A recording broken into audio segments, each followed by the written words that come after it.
嗨，大家好，我是坦平叔，今天是2025年6月21号。这一期咱们聊一聊黄金，聊一聊当下最流行的潮玩，叫拉布布。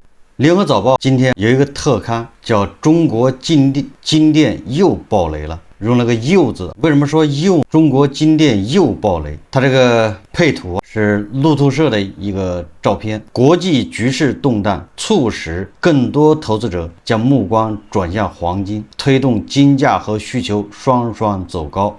实际上，这个黄金价格自从到了$3300一盎司到3400，在这个位置已经震荡了很长时间。就在这个位置震荡，已经导致很多所谓的黄金投资客损失惨重。以前赚的那点小钱，差不多都已经赔进去了。他这文章这么说，他说国际局势动荡，推动金价走高，对先前入局的黄金投资者本应是利好消息，但现实是中国又一家黄金机构爆雷，血本无归的投资者愤而在杭州市政府门前聚集维权。这就是我一直不提倡投资黄金的一个主要原因，就是黄金投资的难处，它不仅在于这个它的走势你很难判断，你根本把握不了，不以你的意志为转移，这还不重要，最重要的是它就不是个标准的什么投资品，你不太好去投资。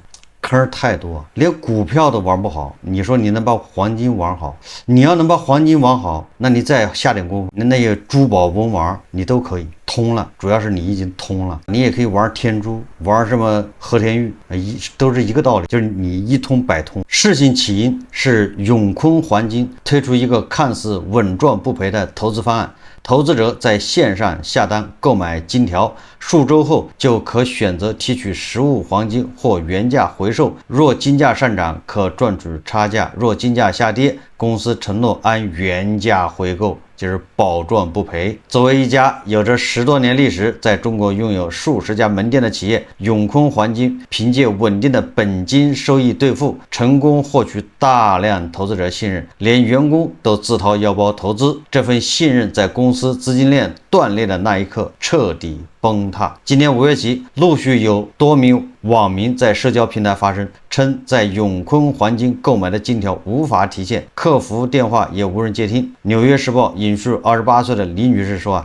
她在1年前投入25万元购买永坤黄金的金条，眼见投资回报稳定，又刷卡追加15万元，起初一切顺利。但她与其他投资者在上个月准备提取收益时，发现公司账户被冻结，门店关闭，位于杭州的总部人去楼空，投资者的资金一夜蒸发。李女士哭诉，那是我的全部积蓄，销售人员一直告诉我金价会持续上涨。像李女士这样的受害者有上千人，有人甚至倾尽家族几十年积蓄，一口气投了2000万元。更令人唏嘘的是，连永坤黄金员工也未能幸免。在杭州市上城区金针报案大厅里，面对愤怒的投资者追问，不少业务员只能无奈回应，我们自己也在公司投了钱，谁也没想到会变成这样。当时推荐产品的时候，确实是因为收益不错，而且也都在正常兑付。这些人叫助纣为虐应该要追责。也就是这些 P2P 这些什么非息非法理财，这些员工一个个的不是什么无辜的人，他们是助纣为虐，应该付出相应的代价。还有一名前员工透露，内部很多人通过公司基金投资黄金，部分原因是这样做能拿到可观的奖金。你看看，这个原本打着保本保利旗号的黄金投资项目，如今演变成一场全国性暴雷事件，牵涉资金超20亿元。目前，永坤黄金主体公司及其母公司永坤控股已被列入经营异常名单，警方也已立案侦查。公司法定代表人汪国海失联，财务负责人潜逃至云南，部分高管则被控制。据《纽约时报》报道，来自多个省份的数十名投资者，星期三就6月18号，在杭州市政府门前拉横幅抗议。投资者刚抵达现场就被大批警员包围。至少1名情绪激动的投资者一度被拘留，其余人员则被带往另一个受理公众信访的办公地点。这些人赔了钱就跑来闹事，赚了钱就个个都是巴菲特，眉飞色舞的，这就是活该。你说咱们在这个节目里面一而再再而三，天天不厌其烦的说不要买黄金，不要投资黄金，你可以消费，买2个金戒指戴上，金耳环、金项链都可以。恒大暴雷都多少年了，多少理财的都在暴雷，你还相信保本兑付，这不是活该吗？赔钱了马上跑来闹事，这个不值得同情，这个应该坚决予以打击。你是成年人了，你对你自己的投资你要负责啊。实际上在暴雷之前，这些人都是赚钱的，因为暴雷是他兑付不了了才暴雷。那每个月都在兑付的时候，他不在赚钱吗？每天乐呵呵的，笑的不行。你说黄金不能投资，他马上说你傻，你懂啥？我不就赚钱了吗？他都是这种人。目前维权群组人数已超过300人，但在永坤黄金办公楼被抵押、库存黄金被借调他处的情况下，追回资金的可能微乎其微。一名投资者说，董事长10年前称站上资金已亏空，我们连跳楼的心都有了。这个没必要跳楼，愿赌服输，要玩得起的心态。黄金机构暴雷事件频发，永坤黄金暴雷并非孤立，类似的黄金投资兑付危机早已多次上演，一而再再而三的上演。这些人就是既吃不记打，只见贼吃肉，不见贼挨打。对那些提示风险的，他还嘲笑。此前，央企中国黄金集团的加盟商北京三鼎元黄金珠宝有限公司在北京富力广场开设的门店，曾开展黄金托管业务。这个暴雷咱们还聊过好几期，我记得是在北京双井富力广场，这个应该是23年或者22年。你说这些人对吧？前仆后继，前面那么多金店暴雷的，他根本就视而不见。实际上这就是一种侥幸心理，他就认为自己投的这个没问题，赔了钱他就闹。他说这种模式在当时被包装成安全且有收益的理财方式，但到了2023年底，店铺突然关门停业，至少有70名消费者托管在店内的约70公斤黄金下落不明，涉案金额超过3500万元。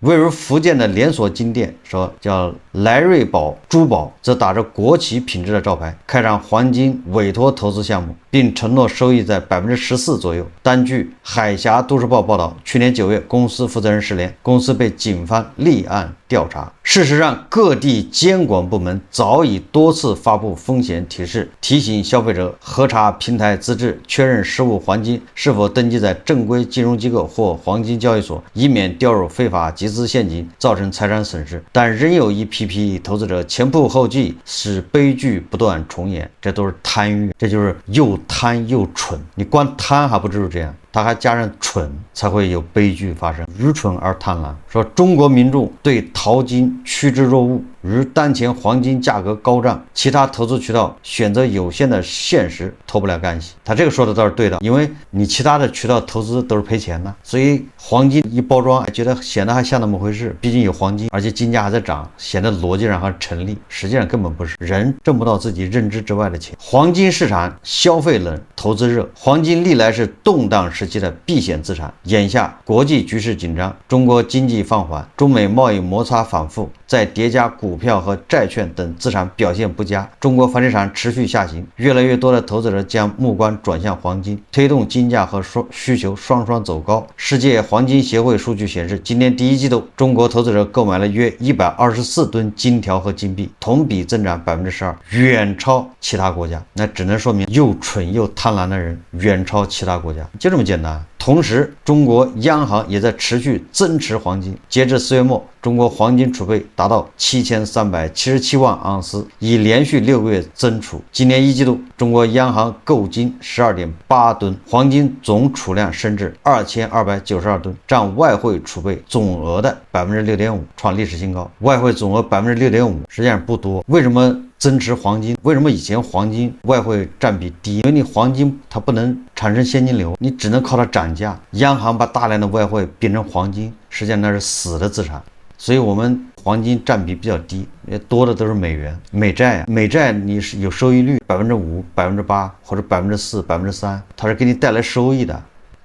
直到今天，黄金价格还在持续上涨。以投资市场为主的现货黄金，本月来已累计上涨1.57%。中国金市金价表现也毫不逊色，2024年一度涨超32%，年内连创40次新高。最高达每克637元。与火热的投资市场形成对比的则是金市消费明显遇冷。今年第一季，中国市场金市消费量为125吨，同比下降32%。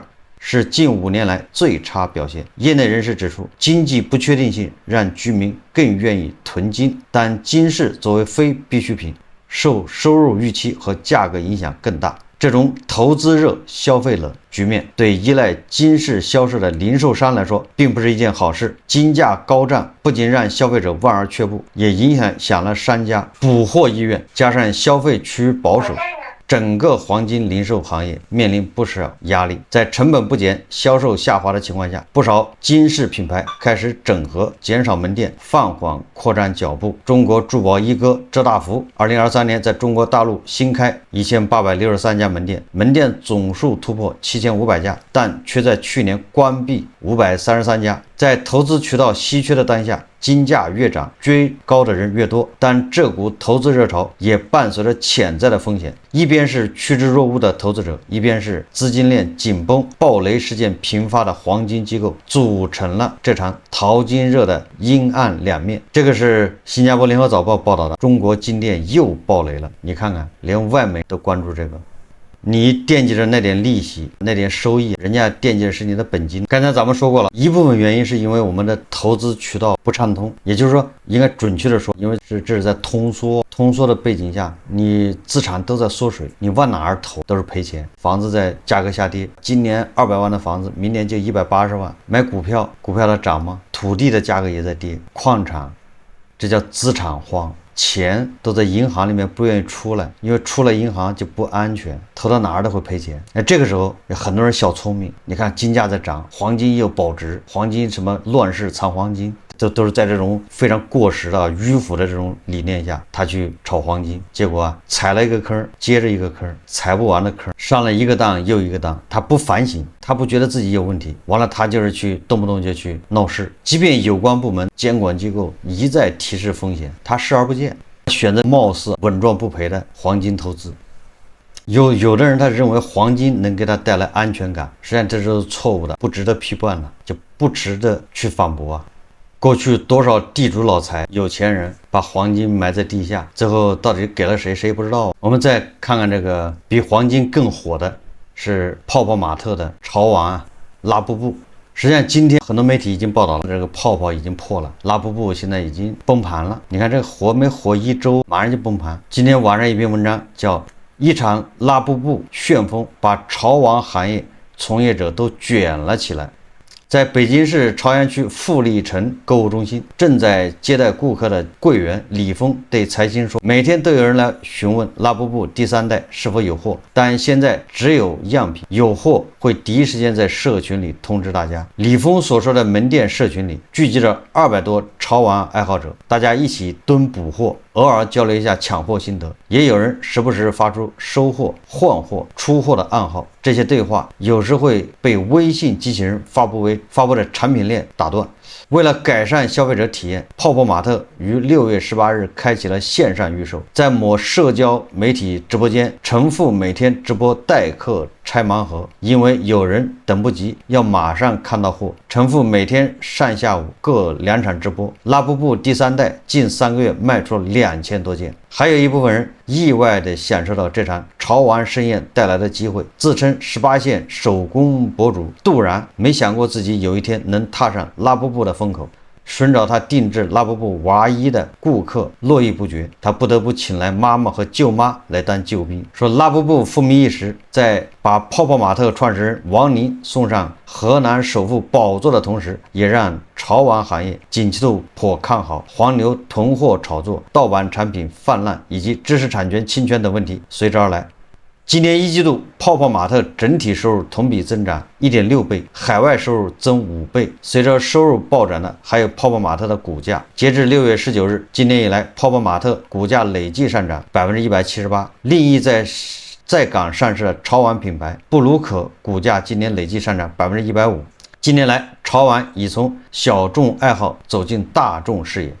疯抢拉布布的玩家热捧的潮玩产品规模已步入千亿级。根据中国玩鞋、桌游和卡牌专业委员会数据，2024年中国泛娱乐玩具市场规模合计达到1018亿，预计2029年将突破2000亿元。据企查查数据，截至2025年6月19日，中国潮玩相关产业企业已达2.6万家，其中近1年内新增9000余家。在这一日益壮大的产业支持下，潮玩行业正成为吸纳就业、创造多元化岗位的新兴力量。这个言之过早，在潮玩产业链中 ，IP 设计处于最上游、最核心的位置。拉布布这些知名潮玩形象均是出自 IP 设计师之手。IP 设计师专注于 IP 形象创作及品牌视觉升级，在动漫、潮玩、数字产品等多领域活跃着他们的身影。公开数据显示，东莞拥有超过4000家玩具生产企业，近1500家上下游配套企业，生产了全球1/4的动漫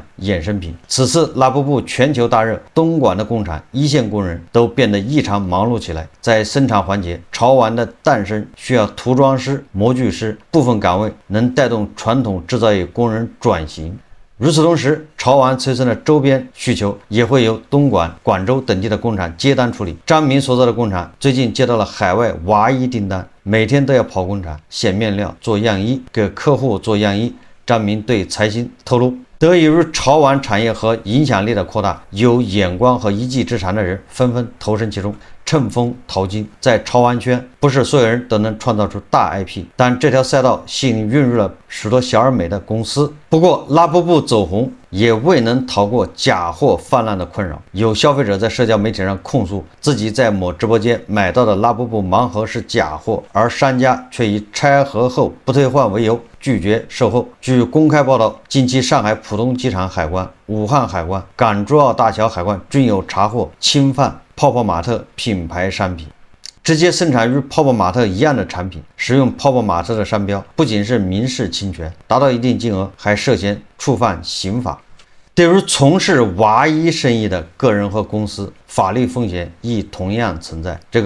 有律师表示，单纯的卖娃衣不构成侵权，但如果卖娃衣的界面上明确表明与拉布布有关的信息，例如在商品标题里写拉布布娃衣、适合拉布布等，或者在产品主图详情页里使用了拉布布名字和形象，这些都可以让大家联想到拉布布存在侵权风险。实际上，拉布布热潮已经过去了，现在是一地鸡毛。咱们很多事情就这样，如果你赶上风口，你提前埋伏，那你就发了。但是等到它起来之后，你说你追进去的，十有八九是买单的。不管是什么人，你做娃衣的，你就是做这个毛绒玩具的，你这个时候进去，那都是买单的。拉突然火，纯粹就是一场刻意的叫极致的移动互联网营销，再加上资本运作，再加上开盲盒这个机制，类似于赌博，这是一场叫资本的盛宴，最后一定是一地鸡毛。有人赚钱走了，那谁买单？不可能没人买单，他赚的谁的钱？就是大量的囤货的这些黄牛，还有所谓的潮玩玩家，他们为他的智商、为他的情绪付费。因为这个道理比较简单，在中国啊，咱们也是这么强大的毛绒玩具生产能力，全球恨不得2/3的毛绒玩具都是咱们生产。就你有这么大的生产能力，怎么可能会有断货这一说？这玩意儿又不是什么高科技。东莞那边工厂把缝纫机才冒烟，咱们都是产能过剩，怎么可能还有缺货？所谓的断货缺货，全部是这个叫饥饿营销，这是他的一个手段。所谓的假货泛滥，所谓的侵权都是故意的。我举个例子，它跟茅台还不一样。虽然我们也看不上茅台，但是茅台好歹它一年它真的只有那么大产量。为什么？因为茅台的原料玉米高粱，应该叫高粱，它那个产区就那么大，一年产量就那么多，你不能让它种2季种3季，它没有办法提高的。那你除非说我把高粱的产区给它扩大，扩大了就不行了。你不是那贵州茅台镇那什么赤水河边的，那你就不是。你说把它种到四川去了，那就不是了。所以你看茅台，它某种程度它还有一定的稀缺性，也就是它产能它有个天花板。你说一个毛绒玩具，你还不是想要多少想要多少啊？那为什么会造成这么稀缺？它是故意的。中间的黄牛、经销商各种囤货，这个品牌厂家故意的限量。为什么？他生产的越多，实际上他卖的越便宜，越便宜他也卖不上钱，他不如故意控制量，造成稀缺。这是人为制造稀缺，他卖的贵，卖的贵，整个产业链上上下都能赚钱。花花轿子众人抬，这些黄牛的囤货，这些明星带货，这些提前进去埋伏的人，这资本，那些50、60岁的老登，你说他怎么喜欢这玩意呢？他喜欢的是钱，他早就埋伏进去了，要么资本市场买了股票，要么是他买了很多拉布布这些东西，整集装箱的囤货，等到炒起来他出货，一个拉布布卖100多万，那玩意有什么？怎么可能值那么多钱呢？这都是炒作。所以从上游的厂家 IP 一直到生产制造，到供应链，到经销商，到资本市场，精心策划的这么一个炒作，提前埋伏进去的人盆满钵满赚走了，等到你后面人一看也是赶时髦，也以为自己堵上风口了，进去你就是去买单的。所以你看最近这个拉布布好像已经崩盘了。我看网上有很多人介绍，有茅台的经销商，因为茅台不赚钱，茅台价格在跌嘛，所以茅台的经销商跑去囤这个拉布布，茅台上赔钱，在拉布布上赚钱。